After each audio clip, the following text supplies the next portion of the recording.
When the winds over Europe began to change, the journey of old times was taking its final breaths.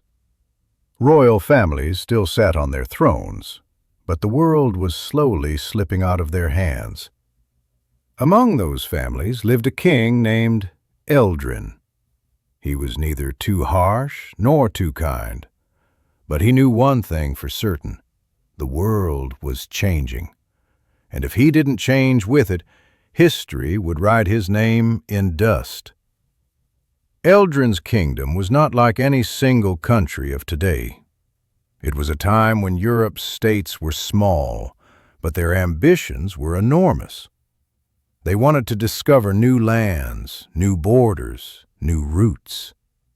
Europe believed that across the oceans hid a new world, a world that today is known as America and Canada. Eldarin often stood on the palace roof, staring at the sea, as if trying to hear a voice rising from the waves. He repeated one question in his heart again and again: "If I cannot give my kingdom the path it needs, then what is the meaning of being a king?" But around Eldarin were people who cared only about protecting their own power.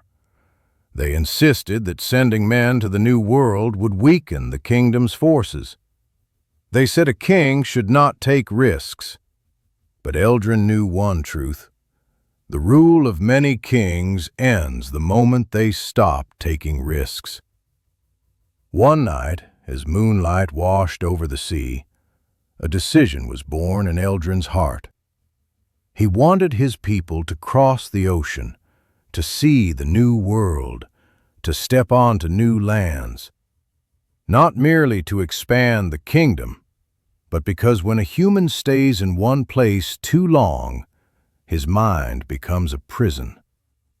He prepared ships, selected captains, and sent his people off. He didn't go himself, but he opened the door that the world would later call the discovery of the New World.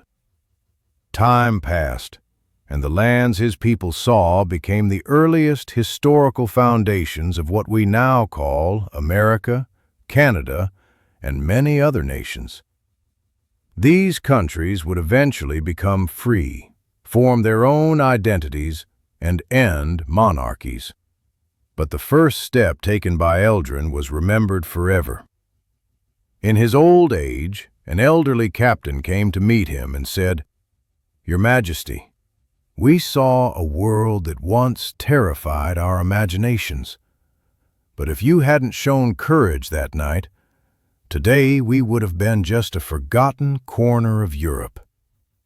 Eldarin smiled softly and replied, "A king is not the one who owns land. A king is the one who defeats the fear of his people."